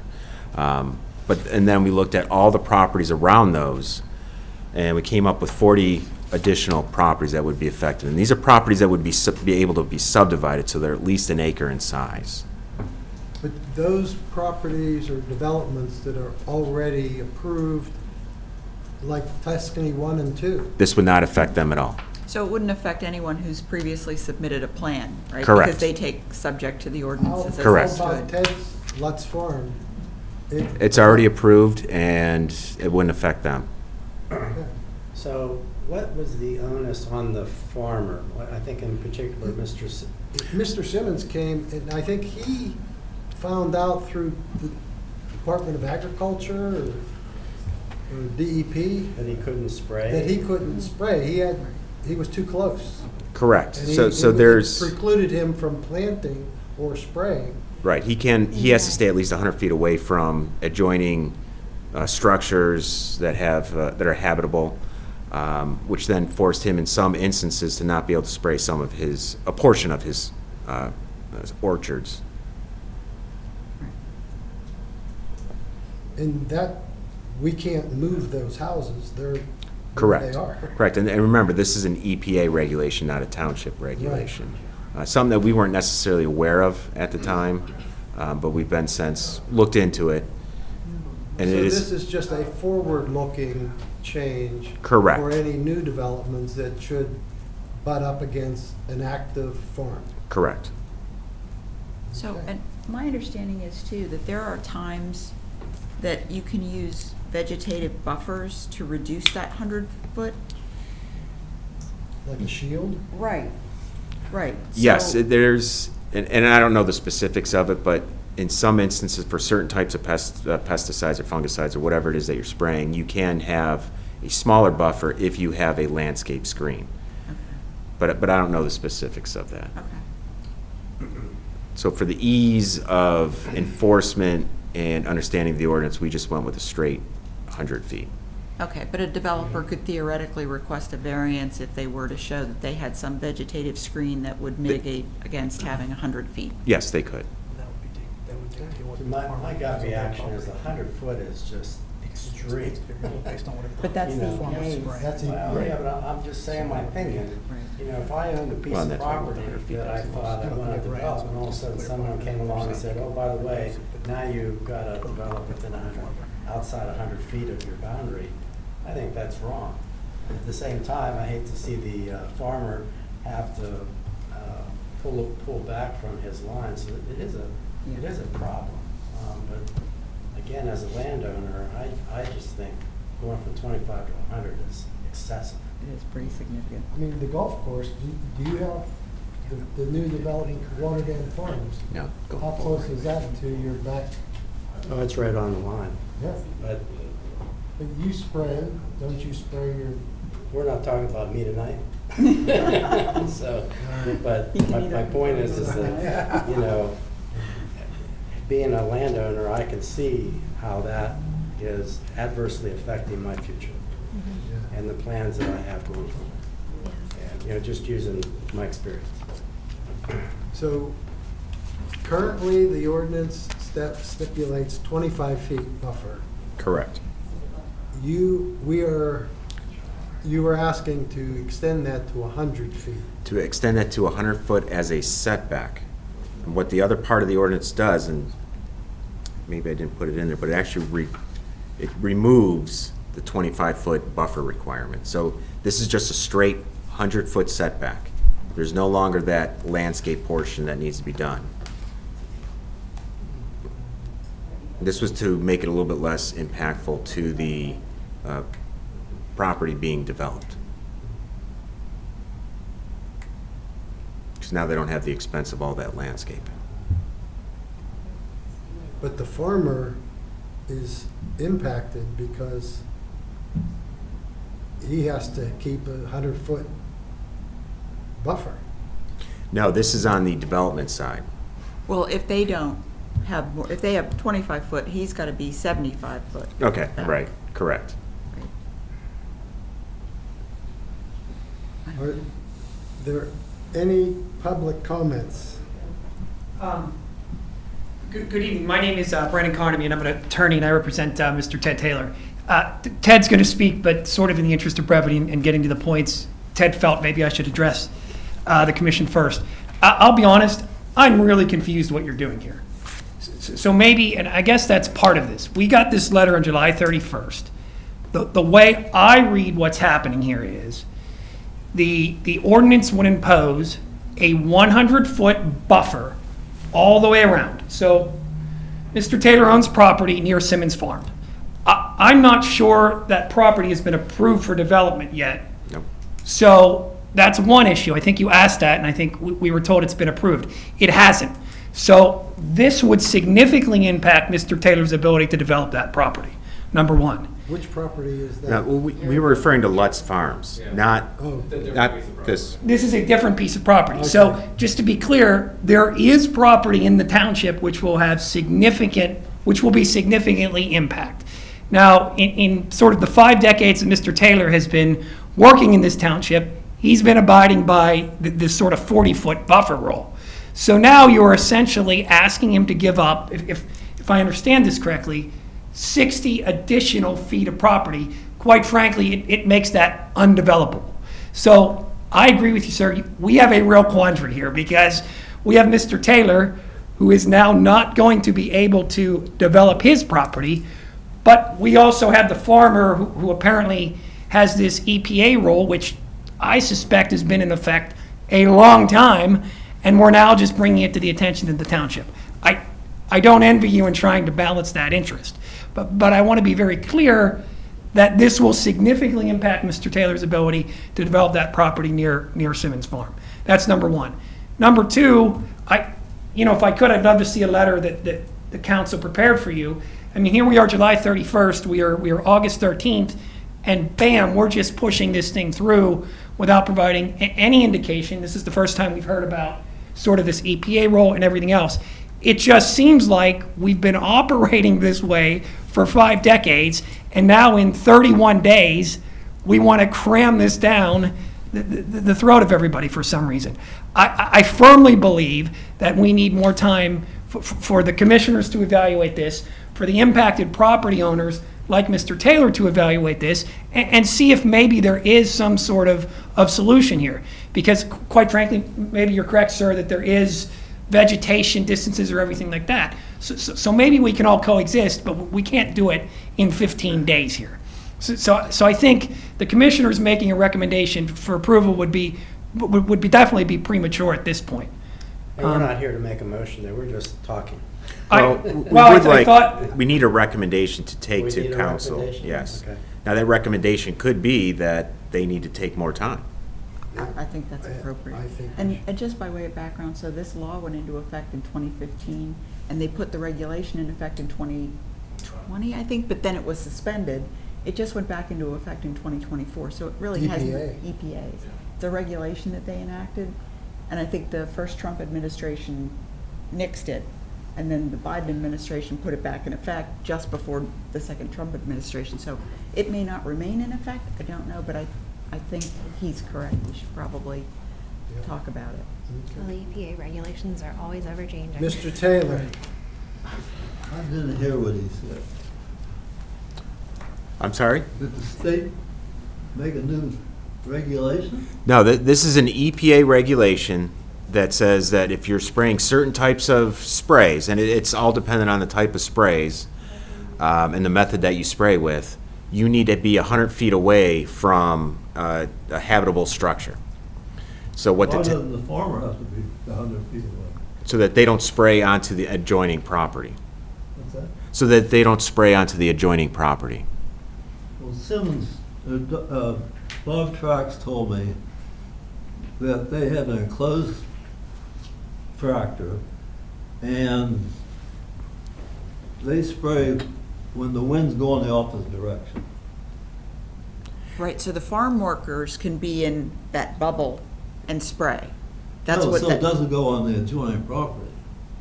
Right, well, Well, there's different methods of Yeah. spraying as well. Right. And I think that's what is part of the issue, is that maybe Mr. Simmons uses a different Now, form who of does this organization, agency do this? EPA. the EPA. the The Environmental Environmental Protection Protection Agency. Agency. Not the Department of Agriculture. Correct, it's the EPA. This is an EPA rule, and you said it was just reenacted? It was put in 2015. The regulation went into effect in before 2020, and then it was rescinded. It just went back into effect on October 2nd, 2024. So it's relatively new.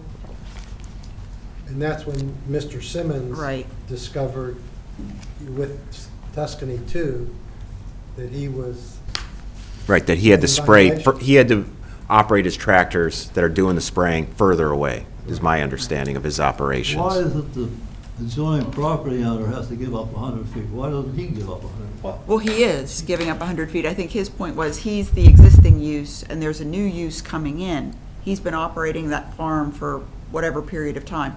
I'm just saying, I think this was his point. He's been operating this property for some period of time. A new property owner comes in to develop this. That shouldn't push him back. Right. They should push back. But what I would say is, an existing use doesn't trump a future use, to my knowledge. So, I understand what you're saying. And I guess maybe one suggestion here, and this is why I think more time, maybe the suggestion is, he's got to give 50 feet, and any other adjacent property owner gives 50 feet, so now you've got the 100-foot buffer. So now, what Mr. Taylor has is a 40-foot setback. Okay, he's giving up 10 more feet, but now we've got that 100. And again, it's a balancing act, and we've got to find a way to balance it, because Agreed. I can see it. It's not fair to the farmer, but it's not fair to Mr. Taylor, who bought this property to try to do that. So I think the ordinance needs to be has our reevaluated. solicitor reviewed this? Yes, And his, they're the ones that, we drafted it, they reviewed it, made revisions, and then brought it to council. Council's now pushing it forward. The public hearing is going to be held on the 31st, but that doesn't necessarily mean there'll be any action taken at that date. But they want a recommendation from here. But we want, yes, that's the standard process. In order for council to do anything with it, planning commission has to make a recommendation, one way or another. Could be whatever they, so Well, the choose, planning approve, commission can deny. table it, though, correct? Where have they, Well, I don't know if we can Enforce table it if it's going I- to be at a hearing. Right? Well, I mean, the meeting on the 31st is already scheduled. it's already scheduled, yes. you're taking 100 feet of my ground, well, which makes, that's 46% of the lot. I won't be able to build on half-acre lots in the whole subdivision. and that's the problem with the ordinance. I understand your solicitor may have written it, but it doesn't mean it has to be 100 feet. It says up to, doesn't it say that? Well, but it doesn't mean I'm that the future developer has to give up 100 feet. right? That's just Does it the say solicitor. It just says Up there to needs to be 100 100 feet separation between the agricultural operation and the, the nearest Correct. structure. No matter what he's doing, or Well, just Ted, hold on a second. So the problem is that the ordinance is written, somebody made just a determination, the future use should give up the 100 feet. Yes, that is correct. And that, you understand my issue with it? Well, and this is why we sent out the letters, to make sure Sure. that everyone knew about it, because we have been actually talking about this for Right. months. And we're recognizing that there's really only one primary person who's been saying, pushing for this. So we want to Right. make sure everyone's And I think involved. that's, I guess, I think you've heard our comments, although. Are you suggesting a balance, like 50 feet instead of 100? Well, Are you so- drawing a- so- Or are you, excuse me, are you drawing a hard line yourself on 25? Well, I mean, and I'm not sure it's 25. I thought it's 40 foot currently in the rear. Ted, am I wrong? So there's two different things here. You have the 25-foot landscape buffer, which can be in a rear yard, but a rear yard setback is 40 feet. And the way some of the lots are laid out in we've seen a sketch of this plan so far. In fact, actually, it's officially submitted today. Those are rear lots that are backing up onto Simmons Farm. So there's already a 40-foot setback in that case. And that's what I'm saying. So we, under the ordinance, as I understand it, we'd be giving up an additional 60 to Right. get to 100. Correct. So I guess to answer your question, Ted will probably kill me for saying this, but maybe a 50-50 is a compromise on that, right? We'd give up an additional 10. Well, that is true. And the current use gives up 50. Now, we're trying, of course, to solve a problem for one development that may arise in the future, but and I guess maybe what I'm saying is, quite frankly, if Ted and Mr. Simmons can work it out, maybe it's not even maybe the ordinance can live another day for the commission to look most at. of the property is Bowman's property. Simmons doesn't own it. Right, but he leases it. Where's the new development? It's actually the second phase of Lutz Farms. It's kind of a continuation of that, running south of Thomas, Okay. heading towards Just About. In fact, actually, the second phase of that proposed development would be off of Just About. Yeah, I guess sort of my question is, no disrespect, but if the commission has to either vote to recommend it or not recommend it, maybe our comments are better directed to the. The farmer gives up nothing, I have to give up 100%. Correct. That's the way the ordinance is written. Well, or the commission could just simply recommend it and not be Condemn my approved. land would not And that's- compensate me. Yeah, I mean, it That- seems to me there's enough here, gray area, that it just, Simmons' it's, brother just sold 24 acres of the Simmons property, which they fought in court for 4 years. Dave Simmons ended up getting 24 acres back of the Simmons property. He left and went to Fort Cherry School District, and they fought in court for 4 years, so he ended up getting 24 acres, which he immediately sold to the man in First House and Hoskins plan for $2.4 million.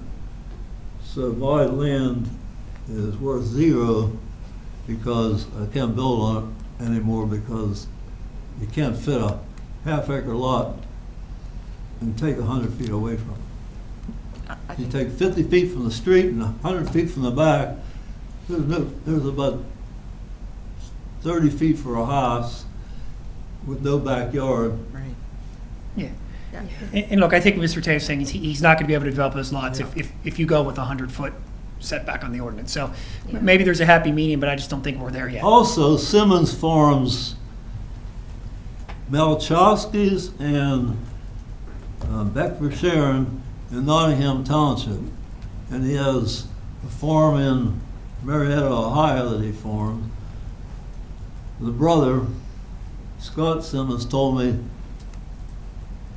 more than half of their money comes from Halloween and hay rides, not growing corn.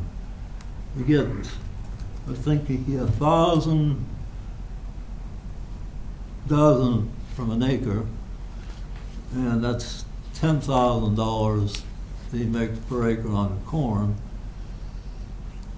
It might cost him $5,000 to grow it, but he's making all this money this farming, and he's saying his apple orchard is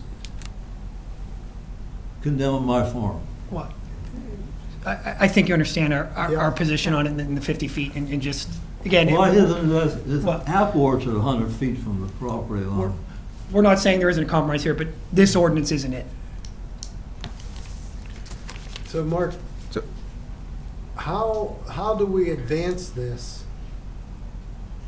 You know, Well, here's what I would recommend, is that your recommendation that the ordinance not be adopted and that the council look at revising the ordinance to create some type of compromise based on what we've heard here tonight, and working with all parties involved. And being realistic about it so that it's a happy medium Right. between the farmer and the builder.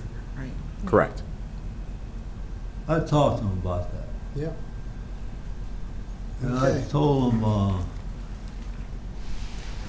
I think we have it, Ted. Yeah, I think we're. Ted, we're good. We're good. We're I think good. we're good. Yeah. Thank We're you. good, Ted. No, but thank you.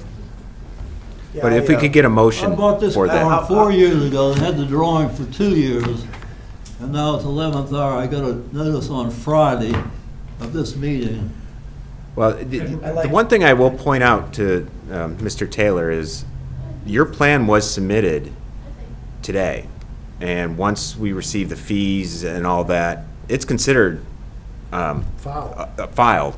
And therefore, this ordinance actually would not affect that. Your grandfather. Yeah, well, yes, we were only concerned if for some reason down the line we'd have some issues and it would get Oh, okay. rejected, but in the But I unlikely. just wanted to- Yeah, a little fair- extra. Yeah, fair point. Yeah. I'll bring the check in the morning.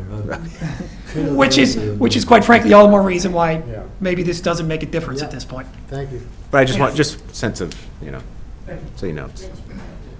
What's the compromise? My name's So, Mitch Crehan. what and, we're gonna do is, I'm well, They're gonna make a recommendation. been, they're gonna make in a the area, recommendation I'm a developer, to new developer, not look as, at doing some type of experienced as Ted compromise in the here, ordinance, so it's not as but this, impactful. property is joint property with Ted and us. So actually, this It's there's the about roughly EPA's regulation 4.6 that's acres that would be affected of impacting ours. Simmons, which then with impacts this new you. ordinance, and that Is would be this all. the one that was submitted this morning? Correct. So, under 5084 of the MPC, once you Yes. submit the Yes. application, no zoning subdivision or other governing ordinance can be applied to adversely affect you, so that no change can affect you. I see. So long as you didn't You're withdraw in. it. So we're in. Yeah, you're in. And, But okay. But going still can go forward- forward, there'll still be. Sure, other some- developments yeah. and, yes. And we This still like affects to. Simmons, Tracks, and Bebop, and everyone, a truck farmer. There's only 3 left that I know of. And Simmons sold their property, and I think Matt Ross, Henry, or his brother bought it. What are you looking for? Yeah, I'm just looking, I printed something and. Got it? Thank you, good. Thank you, Ted. Thank you, No, I'm Mr. not Ted. good. Well, Okay, so, having heard that, which is, Did you make a recommendation? We are. Right now. lost my train of thought there. Well, like I said earlier, I think that it was very rushed. I agree with the speaker, and I also think that it's way too much. So I would like to make a motion that we reject the current ordinance that's in front of us for further review by council, and that they may come back with a different idea other than this ordinance. That's my I'll second motion. that. Okay, all in favor, say aye. Aye. Those opposed? 3-0. Thank you. thank you. Thank you. You're welcome, thank you.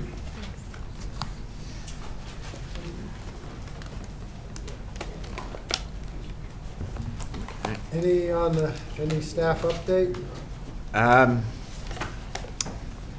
Just as I noted during this proceedings, we had that public hearing on August 31st for this ordinance. We'll have another public hearing on the 21st of September for the comp plan. And of course, August 27th, 2 weeks from tonight, we'll be here to discuss the comprehensive plan. Is that open to the public? It's open to the public, and we'll have our consultant, we'll give you a presentation. And it's just us, or is council going to be here? It's just you guys. Okay, will we be up here, or we be at a conference table? Or No, you'll be just like we are now? just like we are, yeah. Unless you'd like to do something different, I mean. Yeah, I didn't know if Conrad might bring cookies or something. Okay. Maybe Rocco will be here to chair that meeting. Okay, That's it. Meeting adjourned.